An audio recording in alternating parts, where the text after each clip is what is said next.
Hi, I'm going to show you guys how to make a candle today, and we're going to start off first with what you need. First, we're going to start off with your jars. You can get these off Amazon, a case of them from I think 8 to 24, easily off Amazon between I think $16 to $32. You need some oil, some fragrance oil or essential oil. Today we'll be using this one. You need wicks. You need glue tabs in order to make your wick stick to the bottom of your candle jar. You need wax. I'm using coconut apricot wax today. Sorry if you can't see that, the camera kind of blew it out because it's white. I am using 10 ounces of wax today.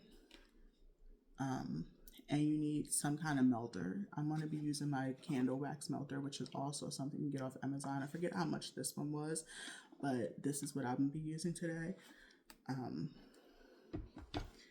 And this is the type of candle that we will be making today. This is one of my signature fragrances.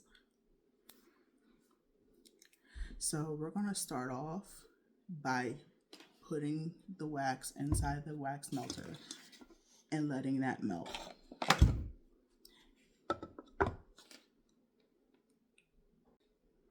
While the wax is melting, we're going to go ahead and put our glue tabs and our wicks in our jars.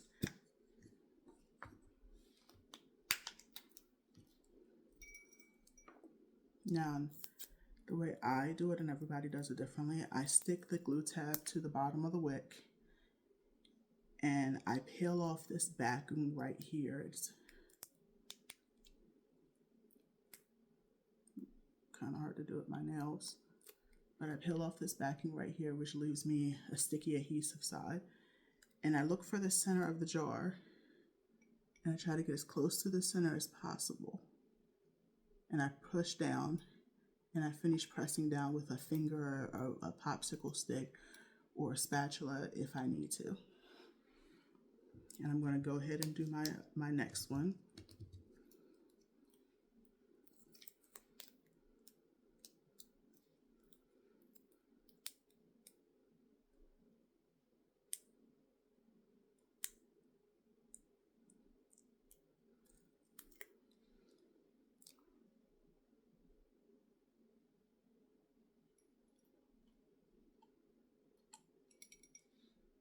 And we're going to set those aside for now until our wax is finished melting, and then we'll move on to fragrance oil. Now that my wax is heated up to about 185 degrees Fahrenheit, that's 85 degrees Celsius, now it's time to add our fragrance oil. So grab yourself a spatula or a chopstick, and we're going to take the lid off of this. And I have here about 1 ounce of fragrance oil. Now the measurements are going to be different for however many candles you want to make, however big your jars are going to be, but this is the measurement I got for a 10% fragrance load for my 2 candles. For the what are these? These are going to be 5 ounces each, so this is the fragrance load I have for the 2 jars that I have beside me. So we're going to go ahead and pour this in. And I like to take my spatula and give the bottom a little scrape to make sure I get all the oil. This is why I like using a spatula. And I'm going to stir it for about 30 seconds each way. 1, 2, 3, 4, 5, 6, 7, 9, 10, 11, 12, 13, 14, 16, 17, 18, 19, 20, 21, 22, 23, 24, 25, 26, 27, 28, 29, 30, and I'm going to go the other way.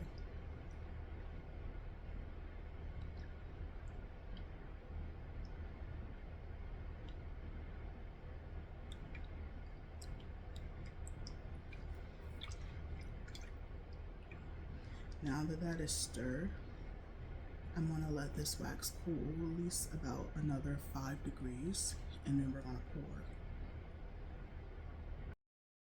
Okay, now we're back. Um, I decided to go ahead and make my candle jars a 2 wick, but you can keep yours a 1 wick or a 3 wick. It's up to you, your preference, and also the size of your jar. One thing I forgot to mention is get something to hold your wicks in place as they dry.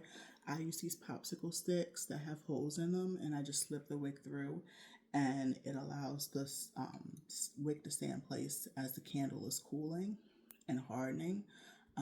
Now our candle wax has cooled down a bit, about 5 degrees.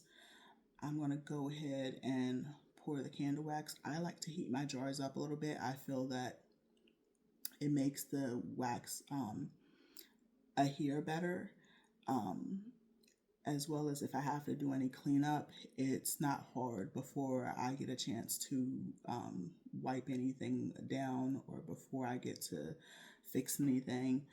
Um, so yeah, we're going to go ahead and pour our wax. And I like to pour mine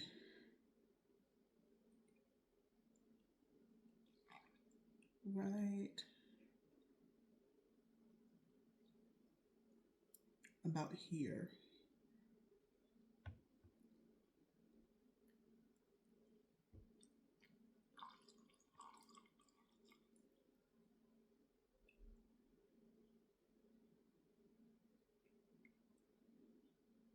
And what I do from here, if there's any extra, I top off.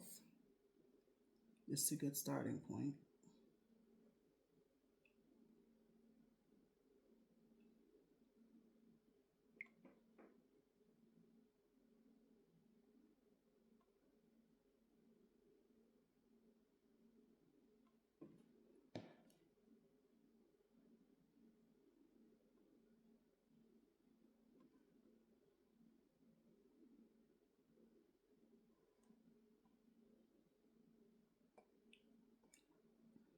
And I like to use my spatula to kind of scrape down any remaining wax.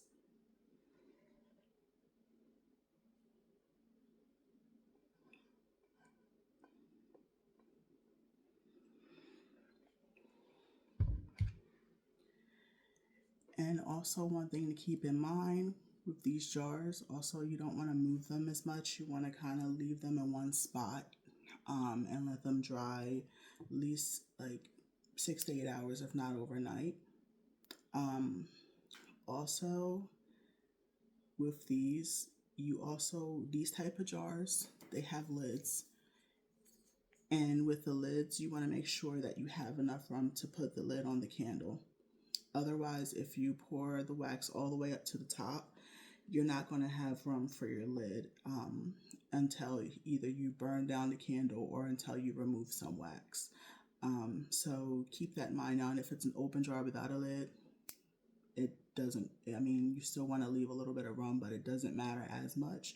But when you have a jar that has a lid and the lid has a little lip like this one, you want to make sure that you leave yourself a little bit of room. Now to put our popsicle sticks or whatever you're going to use to hold your candle wicks in place.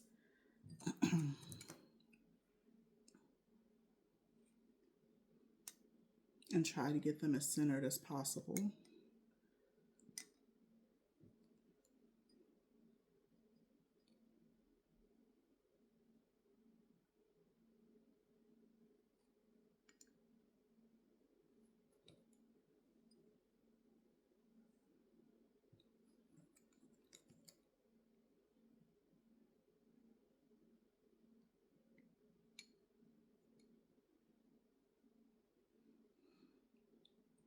And there you have it. There is your first candle. One thing I wanted to get on here and show you is the way the candle looks. Right now, it's still kind of translucent, but as it's drying and hardening, it becomes less translucent and more solidified looking. I guess the word is opaque that I'm looking for. and you won't be able to see through the other side. It'll kind of get that cloudy look to it as it's drying. The more it dries, the more you won't be able to see the wicks in it. But this is how it looks so far. And this is what the finished product should look like.